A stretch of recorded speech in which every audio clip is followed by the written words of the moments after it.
Hari ini kita masuk kepada unit 3 dan unit 4 ya, masih memakai modul ya. Masih memakai modul yang dibuat oleh pemerintah nih ya. Sudah sudah capek-capek dibuat pemerintah ya harus kita hargai, harus kita pakai ya kan. Dan memang aturannya begitu ya kan. Nah, unit 1, unit 2 kemarin kita udah belajar tentang hakikat fisika ya.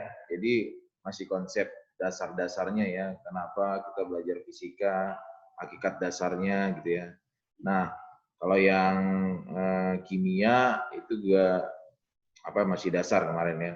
Nah, tapi karena ini kita belajar fisika, hari ini Sir mau ngajar tentang fisika ya. Nah, hari ini kita masuk ke unit 3 dan unit 4. Ini udah yang masuk ke intinya sebenarnya ya. Udah belajar fisika yang udah mulai masuk ke intinya ya. Ya, kita buka di buku yang di print ini ya. Yang di buku di print ini ya di halaman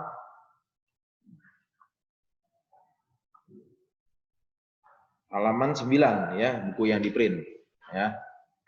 Nah, ini Sir udah kasih deadline-nya yang mau Sir ajarin hari ini ya. Sambil nanti Sir share screen ya supaya kita lebih terarah belajarnya ya. Sudah Sir ini. Nah, ini pembahasan ajar hari ini. Oke, kelihatan ya. Bahan ajar fisika hari ini kita ambil dari unit 3 dan unit 4 ya. Ini udah Mister rangkum sebenarnya ya. Jadi kalau belajar secara ini kan ini semuanya banyak banget gitu ya. Kalau nggak dirangkum ini kan bingung belajarnya. Arahnya dari mana ke mana gitu ya. Nah, ini udah Mister rangkum ya. Yang pertama kita belajar tentang pengukuran ya. Apa sih pengukuran itu? Ya. Ternyata pengukuran itu sederhananya bahasa simpelnya adalah suatu kegiatan untuk membandingkan suatu besaran yang diukur dengan besaran lain yang sudah terstandar gitu. Jadi misalnya kamu ingin mengukur panjang ya kan. Nah, jadi sudah ada ukurannya tuh ya. Kalau mengukur panjang biasanya pakai meter ya kalau panjang gitu kan. Nah, pakai meter. Jadi membandingkan besaran yang diukur dengan besaran lain yang sudah terstandar ya. Misalnya ingin mengukur apa lagi? Mengukur tinggi badan ya. Tinggi badan biasanya pakai apa tuh? Meter senti gitu ya, 1,5 meter gitu ya. Jadi ada ukurannya yang sudah terstandar gitu ya. Itu adalah pengertian pengukuran ya. Nah, kemudian kita masuk ke jangka sorong ya. Jangka sorong ini merupakan alat ukur panjang juga ya. Ini sebenarnya waktu di SMP udah belajar ya, jangka sorong itu untuk mengukur diameter dan kedalaman sebuah tabung gitu ya. Mengukur diameternya ya. Nah, di sini ini ya. Kita lihat di bukunya di yang modul ya.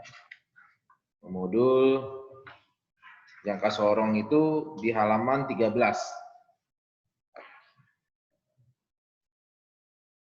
Di halaman 13. Nah, ini Sir ngajarin sedikit-sedikit aja, inti-intinya aja ya, karena kalau semuanya takut nggak terangkum semua ya. Nah, ini share screen yang ininya ya.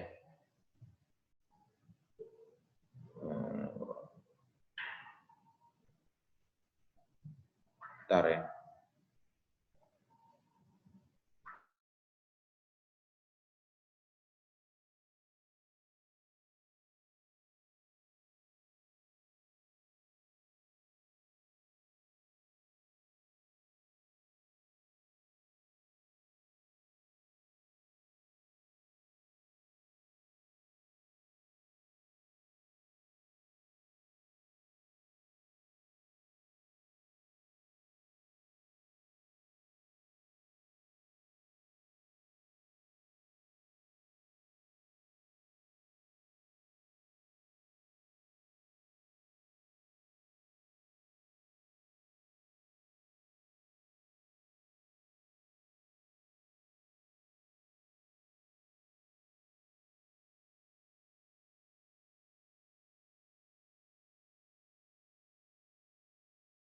Nah, ini share ini lagi ya, share screen lagi yang ini yang modulnya ya.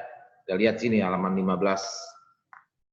Oh, di sini 15 ya, karena yang di print sama yang di ini beda.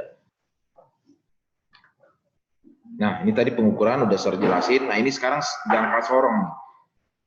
Jangka sorong. Nah, ini untuk mengukur diameter dan kedalaman tabung. Nah, ternyata ini waktu belajar di SMP kan udah belajar nih ya. Jadi kita ya. Nah, ini yang saya lihat ini ya, coba lihat. Yang saya kasih unjuk ini ya, ini ada yang namanya skala utama. Ya, pembacaan jangka sorong itu ada yang di atas itu namanya skala utama, yang di bawah itu adalah skala nonius ya, skala nonius ya. Yang di atas skala utama ini untuk review lagi aja sih sebenarnya ya. Ini waktu di SMP udah belajar sebenarnya kalau diajarin sama gurunya ya. Nah, skala utama yang bawahnya skala nonius. Nah, kita lihat nih hasil pengukurannya ternyata ya skala utama ditambah skala nonius. Ya, skala utama itu adalah kita lihat nih dari berapa? Ini kan angka 4 ya. Ya kan? Ini angka 4 cm, 4, berapa nih? Ini sini dibagi jadi 1, 2, ya, 3, 4, 5, ya. Perhatiin kursornya ya. 6, 7, 8, 9, 10. Nah, ternyata dia mulai dari skala utamanya 4,1 ya, 4,1. Nah, 4,1 berarti skala utamanya 4,1 dibikin sini ya. 4,1 cm. Ditambah, nah skala nonius. Skala nonius itu kita lihat garis yang berimpit lebih dekat gitu ya, garis yang berimpit ya. Nah, ternyata kita lihat nih ya, ini 1, 2, 3, 4, 5, 6, 7 ya. Nah, mana nih yang berimpit paling dekat nih ya. Nah, ternyata ini di sini sudah kelihatan 7 gitu ya. Berarti 0,07 ya. Berarti 4,1 ditambah 0,07. Nah, berarti jadinya sama dengan berapa? 4,17 gitu ya. Itu pembacaan daripada jangka sorong gitu ya. Nah, ini sebenarnya harus lebih berimpit lagi dia. Pokoknya garis yang atas ini sama yang bawah dia harus lebih berimpit lagi ya. Ini agak salah mungkin pas lagi pengetikannya ya. Nah, kita lihat di sini yang paling dekat gitu ya. Nah, ini jadi seperti itu ya. Itu untuk yang jangka sorong ya. Oke. Kemudian yang kedua mikrometer skrup ya, mikrometer skrup. Ya, ini saya jelasin yang mikrometer skrup, cara membacanya. Nah, kalau mikrometer skrup ya, kalau mikrometer skrup itu terdiri dari skala utama dan skala putar namanya ya, atau skala nonius juga nggak apa-apa ya. Nonius atau putar, skala putar. Nah, ternyata cara membacanya begini ya. Mikrometer skrup itu apa sih? Ya kan? Mikrometer skrup itu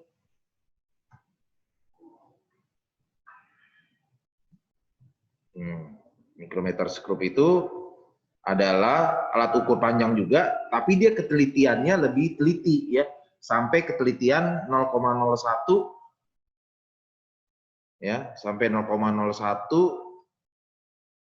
jadi 0,01 mm atau 0,001 cm ya. Jadi dia teliti banget. Ya, teliti banget ya. Nah, kemudian kita lihat di sini ya. Nah, tadi kan Mister kembali lagi ke sini. Jangka sorong tadi udah Mister ajarin, mikrometer skrup udah, ketelitiannya sampai, nah ini udah Mister jelaskan. Oke, Mister jelaskan dulu ya. Ya, kita kembali lagi ke sini. Jadi harus bolak-balik ya. Jadi supaya terarah. Nah, mikrometer skrup cara membacanya gimana? Cara membacanya ya, dia hampir sama kayak jangka sorong, Jadi dia terdiri dari skala utama, dia ada juga skala nonius atau skala putar. Nah, jadi cara membacanya ditambah, nanti kita temukan dulu skala utamanya berapa. Nah, kita lihat di sini. 1, 2, 3, 4. Ya kan? 1, 2, 3, 4. Nah, kemudian ada di bawahnya setengahnya. Ya. Setiap garis yang di bawah itu adalah setengahnya. Tapi kalau garis yang di atas itu adalah 4. Ya. Itu satuannya milimeter ya. Yang kita pakai milimeter kalau untuk mikrometer scope ya. Nah, kemudian kita lihat nih 1, 2, 3, 4 ternyata setelah ini ya, setelah 4,5 ya, setelah 4,5 baru muncul garisnya yang berimpit nih ya, yang merah ini ya. Setelah 4,5 ini kan 4 tadi, tambahin yang di bawah setengah, berarti 4,5 kan? Berarti 4,5 milimeter ya, ditambah skala putarnya noniusnya, kita lihat nih angka yang berimpitnya lurus ya, angka yang berimpitnya itu berapa? 37 kan, sini ada kan 37. Nah, 37-nya itu dikali lagi 0,01 ya, karena kan tadi kan ketelitiannya kan 0,01 mm kan. Nah, makanya dikali 0,01 lagi. Berarti berapa? 37 dikali 0,01 ya 0,37 mm. Sehingga ditambahkan 4,5 ditambah 0,37 nanti hasilnya adalah 4,87 mm. Nah, berarti pembacaan mikrometer scope ini nilainya adalah 4,87 mm. Nah, seperti itu ya. Nah, nanti bisa diulang-ulang lagi ya. Nanti ini saya kasih recordnya juga ya, supaya ini Mister tambahin lagi bahan ajarnya atau yang lain ya, supaya lebih ngerti ya. Nah, kemudian kita kembali lagi nih ya. Kita masuk lagi ke selanjutnya, yaitu besaran pokok ya. Nah, ini Sir mau jelasin secara gamblang aja dulu ya. Besaran pokok kan kita udah belajar ya waktu di SMP ya. Iya nggak? Waktu di SMP ini jadi mengulang aja. Besaran pokok itu ada berapa? Ada tuh. Ada berapa? Ada 7 kan? Masih ingat nggak? Apa aja, ayo, Risa?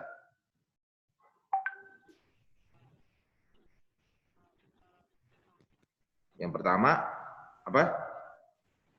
Suaranya mana, Risa?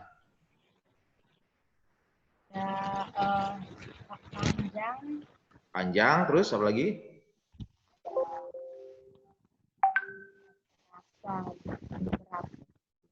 Masa. Panjang, masa, terus? Apa? Hah? Oke ya. Ah, suhu ya, that's good. Suhu apa lagi? Kan ada 7 tuh. Panjang, masa, suhu, ya, panjang, masa, suhu, waktu, ya kan? Waktu, terus apa lagi?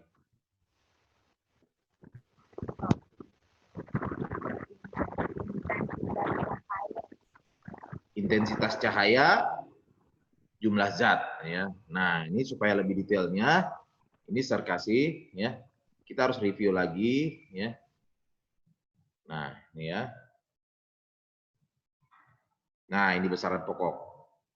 Ada 7 ya. Ada suhu, massa, panjang, jumlah zat, intensitas cahaya, waktu, sama arus listrik ya.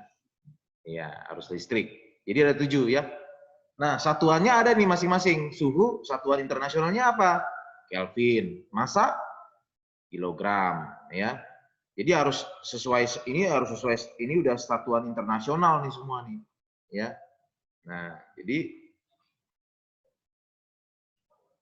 satuannya udah internasional, udah nggak bisa dirubah. Satuan internasional itu adalah satuan yang ditetapkan secara internasional, ya. Nah, semuanya harus mengacu kepada di situ. Ya. Nah, kemudian kalau panjang meter, ya, jumlah zat 0, intensitas cahaya kandela, waktu detik ya. Arus listrik ampere ya. Nah, kemudian besaran turunan, apa itu besaran turunan? Besaran yang diturunkan dari besaran pokok, ya kan? Besaran yang diturunkan dari besaran pokok, ya. Nah, misalnya kayak luas, ya. Luas itu kan menghitungnya gimana? Kalau misalnya kita menghitung luas persegi, ya. Luas berarti luas persegi kan berarti kan sisi kali sisi, ya kan? Nah, sisi kali sisi. Nah, sisinya kan itu apa? Itu sama juga dengan panjang, ya kan? Sama juga dengan panjang, yaitu meter. Nah, sisi kali sisi.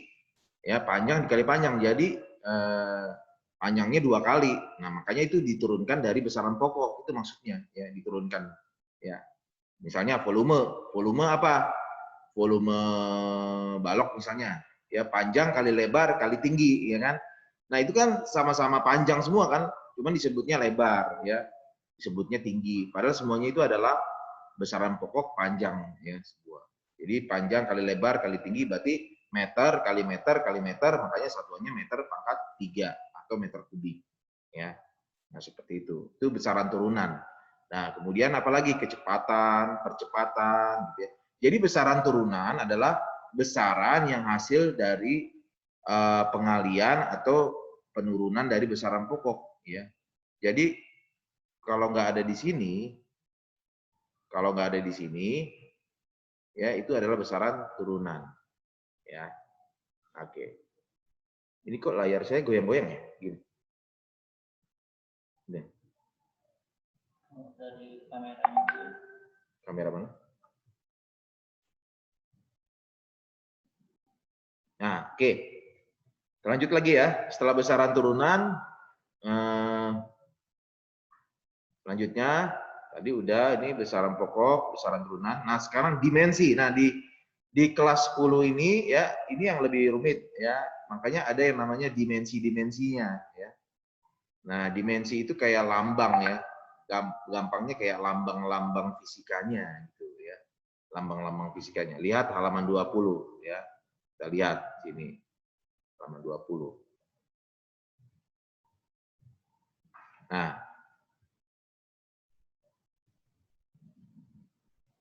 Nah, ini dia. Dimensi. Oke. Dimensinya, jadi kalau massa, dimensinya itu adalah M besar. Ya. Massa, dimensinya adalah M besar. Panjang, kan tadi kan L kan, length atau length ya, kalau bahasa Inggrisnya. Nah, bikin L besar. Ya. Jumlah zat itu N, ya. Intensitas cahaya itu J, ya. Waktu itu adalah T, ya, T besar dimensinya. Jadi harus pakai kurung kurawal ya. Kalau dimensi itu kita buat pakai kurung kurawal gitu ya. Kurung kurawal lalu dimensinya lalu kurung kurawal tutup ya. Nah, ini ada aturannya semua. Arus listrik I ya. Nah, kemudian kita lihat di sini dimensi untuk luas. Nah, kita dimensi untuk luas. Ya, ini kan besaran turunan ya kalau luas ya. Nah, besaran turunan itu apa? Ya, luas. Rumusnya dulu apa? Panjang kali lebar, ya kan? Panjang kali lebar gitu. Nah, berarti meter kali meter kan? Nah, meternya panjangnya itu kan adalah tadi panjang, ya kan? Makanya dia dimensinya L. Nah, lebar dimensinya sama kayak panjang juga, ya. Lebar juga. Nah, berarti L kali L, jadinya L pangkat 2. Itu maksudnya ya. L pangkat 2. Itu ya. L pangkat 2. Nah, kemudian untuk kecepatan ya, untuk kecepatan nah, kecepatan rumusnya adalah apa? Perpindahan dibagi waktu ya, perpindahan dibagi waktu.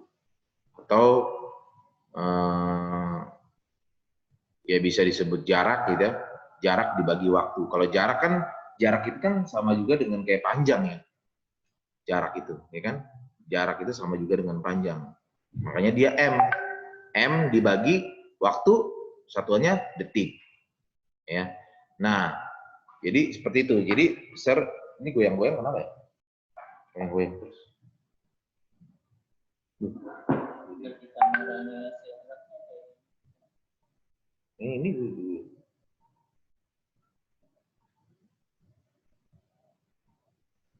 nah ini ya, misalnya saya mau jelasin yang tadi itu, ya.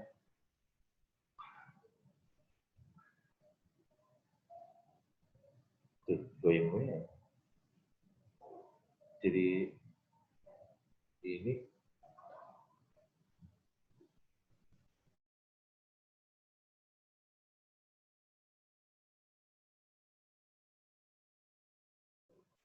oke.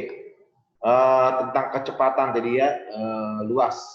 Luas itu kan misalnya luasnya luas persegi ya. Luas itu adalah sisi kali sisi kan. Ya, misalnya luas apa? Luas persegi. Ya kan? Luas persegi adalah, kalau kan persegi ya, bujur sangkar ya. Luas persegi itu sisi kali sisi. Nah, sisi itu kan sama juga dengan panjang, ya, panjang dikali panjang, ya. Nah, panjang dikali panjang, gitu ya. Kali panjang juga. Oke. Nah, panjang tadi dimensinya apa? Panjang dimensinya adalah L, L dikali panjang juga apa dimensinya tadi? L besar, ya, L besar. Nah, makanya jadi L kali L ya L pangkat 2. Berarti jadinya kita bikin huruf awalnya, ya, huruf awalnya L, ya, L pangkat 2. Tinggal dibikin huruf awalnya, gitu. Ya, gitu penjelasannya ya. Nah, jadi seperti itu, ya. Nah, kemudian untuk yang lain-lain juga begitu, semua sama, ya. Nah, kemudian saya jelasin setelah dimensi, ya, kita lihat lagi.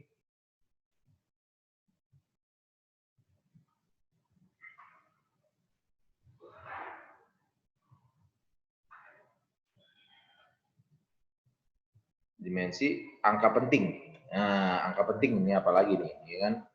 Nah, ini cukup banyak sebenarnya. Jadi ternyata angka penting itu adalah angka yang didapatkan dari hasil pengukuran, ya. Angka yang didapat dari hasil pengukuran, ya. Kita lihat di sini. Nah,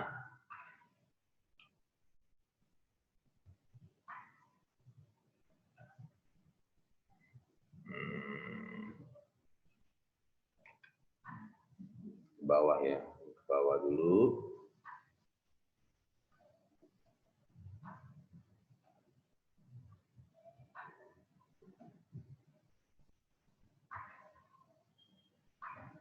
Ya, ini angka penting, ya.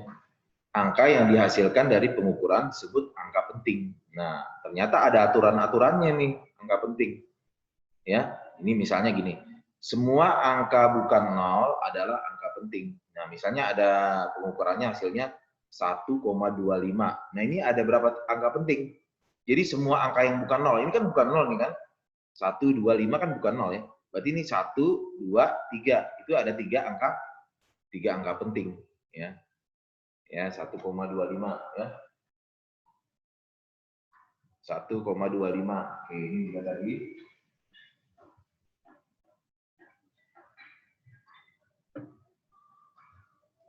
Satu koma 25. Nah, ini ada berapa? Ada 1, 2, 3, ada 3 angka penting. Ya, ada 3 angka penting. Gitu.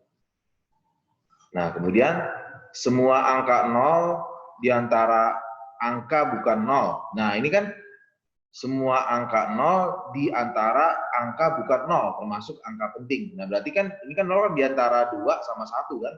Nah, 0-nya ini termasuk angka penting, ya. 0-nya ini termasuk angka penting. Jadi ada berapa angka penting nih? 2017 meter misalnya. Ada 1, 2, 3, 4. Ada 4 angka penting, gitu, ya. Nah, kemudian semua angka 0 yang terletak di belakang angka bukan 0. Nah, ini kan 0 ini kan terletak di angka bukan 0, kan 1, 2, 4 itu kan bukan 0 kan. Nah, kalau ada 0 di setelah angka bukan 0, ya, itu juga termasuk angka penting. Nah, ini juga berarti 1, 2, 3, 4. Jadi ada 4 angka penting juga, ya kan? Ada 4 angka penting, ya. Terus kalau 200, 200 ini kan 0 ini kan setelah angka bukan 0 kan. Nah, berarti berdiri 3 angka penting, ya. 3 angka penting. Ada berapa? 1, 2, 3. 2, 0, dan 0. Berarti ada 3 angka penting. Nah, itu ya. Nah, kemudian yang D, angka 0 pada bilangan desimal yang terletak di depan angka bukan 0 adalah angka tidak penting. Nah, jadi kalau dia 0-nya ada di sebelah kiri, ya, sebelum angka bukan 0, dia bukan termasuk angka penting, ya. Dia bukan termasuk angka penting. Jadi yang 4 ini, 1, 2, 3, 4 ini bukan termasuk angka penting. Jadi yang angka pentingnya ada berapa? Hanya 3, 4, dan 5, ya. Nah, berarti hanya ada 3 angka penting. Oke? Nah, seperti itu, ya. Kemudian angka penting pada notasi ilmiah, ya, itu ada berapa? Ya, ini kan 0,0000001276 itu menjadi, kalau dibuat dalam notasi ilmiah jadinya 1,276 dikali 10 pangkat min, ya. Ini bukan 10 kurang 5 nih, ini salah dia nih, salah ketik, ya. 10 pangkat min 5, ya. Jadi dari 1, ini kita lihat 1, 2, 3, 4, 5. Ya benar, 10 pangkat min 5. Nah, terdiri dari berapa angka penting? Kita lihat yang penting itu ini aja, 1, 2, 3, 4. Ada 4 angka penting, ya. Nah, seperti itu. Ya. Nah, oke. Sampai sini ada yang mau ditanyakan dulu? Anak-anak? Setelah penjelasan Mister, ya. Ada yang mau bertanya, udah ngerti belum? Udah ya? Nah, ini karena ini yang inti-intinya sih. Sebenarnya kalau di bukunya itu banyak puluhan lembar, ya. Jadi kan itu apa ya, sulit lah ininya, ya. Makanya harus dirangkum aja begini. Nah, ini kita belajar yang inti-intinya aja, ya. Kita masukin lagi, ya. Setelah angka penting kita belajar yang namanya besaran skalar dan besaran vektor, ya. Nah, apa sih besaran skalar itu? Ya, besaran skalar adalah besaran yang mempunyai nilai saja, ya. Misalnya besaran apa ya? Besaran yang mempunyai nilai saja. Misalnya gini, berat, ya. Misalnya berat kamu berapa sih? Ya, berat misalnya kayak ser beratnya itu 76 kilo, ya. Ya udah, hanya 76 kilo, nggak ada arahnya, gitu ya. Nggak ada arahnya. Nah, itu disebut besaran skalar, ya. Disebut besaran skalar, ya. Tapi kalau besaran vektor, ya, besaran vektor itu dia mempunyai nilai dan arah, ya. Ini arah maksudnya, ya. Dia mempunyai nilai dan arah juga. Misalnya apa? Kecepatan, ya, gaya, ya. Itu ada gaya kan, gaya yang ke kanan, ke kiri, gitu kan. Nah, itu adalah besaran vektor, ya. Nah, kemudian selanjutnya, ya, yang terakhir adalah penjumlahan dan pengurangan vektor. Nah, ini juga nggak kalah penting, ya. Nah, kita lihat sini jelaskan halaman 25 dan 27. Oke, ini ser balik lagi sini 25 dan 27, ya. Nah, ini vektor. Jadi ini vektor itu, ya. Vektor itu adalah, ya, suatu besaran yang mempunyai nilai dan arah, ya. Jadi ada arahnya. Nah, sebuah vektor itu dituliskan dengan huruf besar, ya. Ada panah dibuat begini, ya. Panah, ya, ada yang pertama ini adalah ujung pangkal, ya. Ini namanya pangkal, yang ini ujung, ya. Nah, jadi sebuah vektor dinyatakan dengan anak panah seperti ini, ya. Ya. ditunjukkan dengan panjang anak panah menunjukkan besar dari sebuah vektor. Nah, ini vektornya. Nah, ternyata vektornya ya, ini adalah ilustrasinya ya, ini vektor. Oke. Kemudian bagaimana menjumlahkan vektor dan mengurangkan vektor? Nah, misalnya ini ada vektor A ya, ada vektor A ke sini ke atas ya. Kemudian ada vektor B ke kanan sini. Nah, ternyata vektor ini vektor A ditambah vektor B itu ya, vektor A ditambah vektor B ya, itu digabung aja. Jadinya digabung dengan cara segitiga dari ujung sini sampai ujung sana, itu namanya penggabungan. Jadi resultannya adalah A tambah B. Itu dengan cara segitiga. Ya. Nah, kalau cara poligon, ini tinggal ujung-ujungnya aja. Ini ke sini A, ya kan, ini ke sini B, ke sini C, sehingga ditarik dari ujung awal sampai ujung akhir. Itu adalah cara poligon. Ya, berarti resultannya adalah yang A, vektor A ditambah vektor B ditambah vektor C ya. Jadi kalau vektor itu biasanya pakai garis di atas ya, ada garis panah di atas ya. Nah, ini kalau pakai cara poligon namanya ya. Kemudian kalau pakai cara jajaran jenjang, nah ini adalah vektor A yang ke atas. Kemudian vektor B yang ke kanan ya. Kita lihat ya di situ ya. Nah, di halaman kalau di bukunya halaman berapa tuh?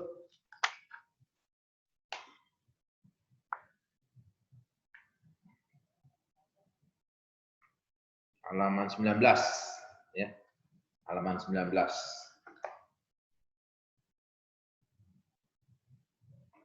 Nah, kalau cara jajaran jenjang ya. Kalau di cara jajaran jenjang, metode jajaran jenjang itu vektor A ditambah vektor B jadinya ada rumusnya tuh ya. Oke, metode jajaran jenjang di halaman.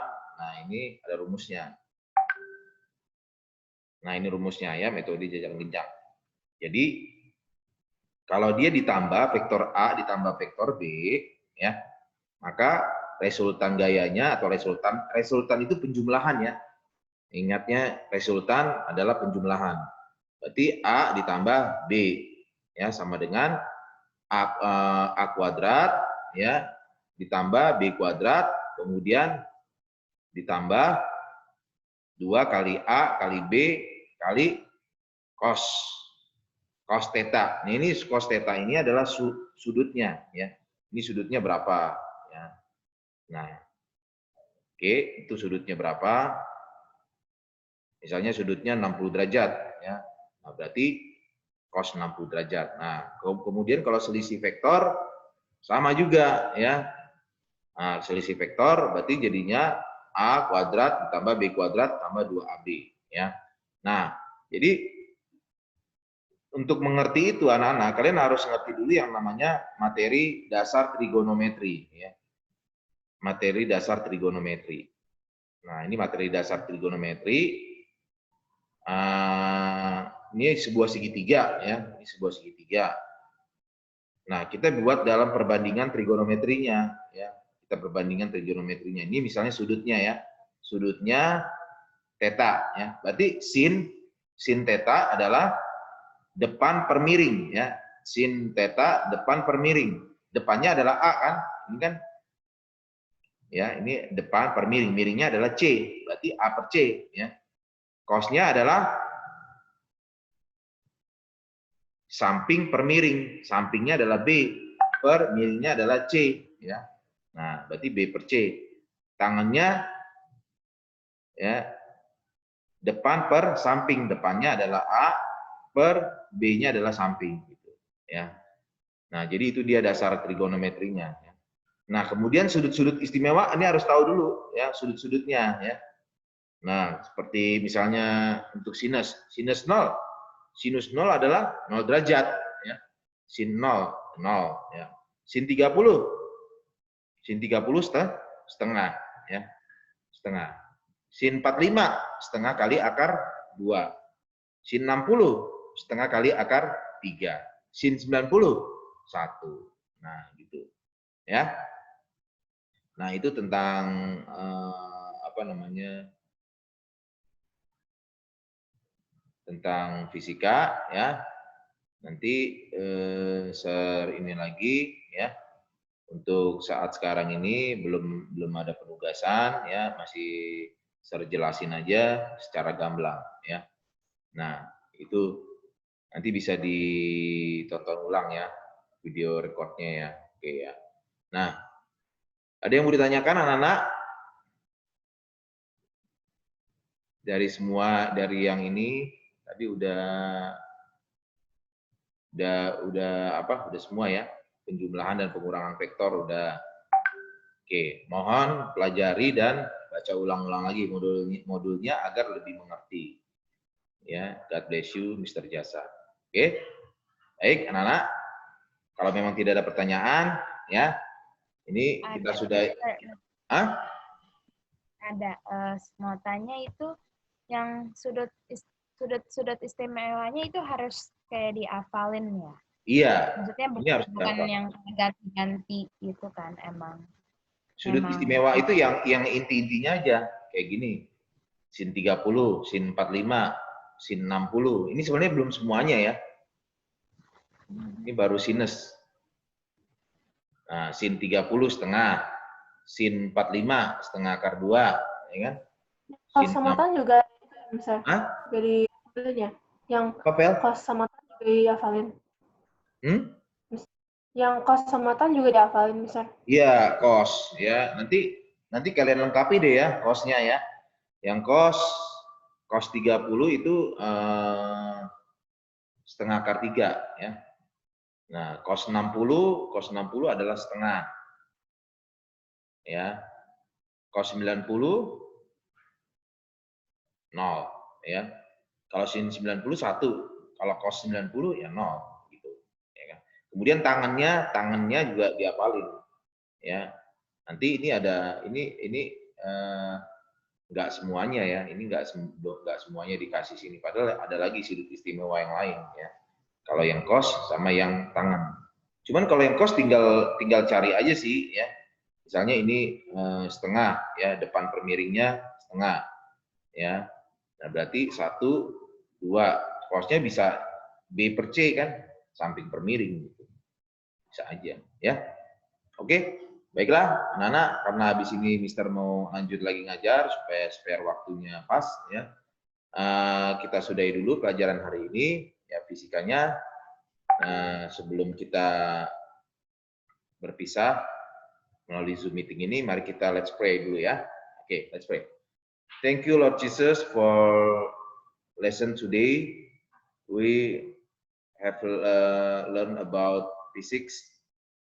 Thank you for all that you have done for us, and thank you for your blessing, thank you for your goodness, thank you for your mercy, for all your grace. Thank you Lord Jesus. In the name of Jesus we pray. Amen. Oke, baik ya. Sampai jumpa ya. Bye. Thank you, Mister. Ya.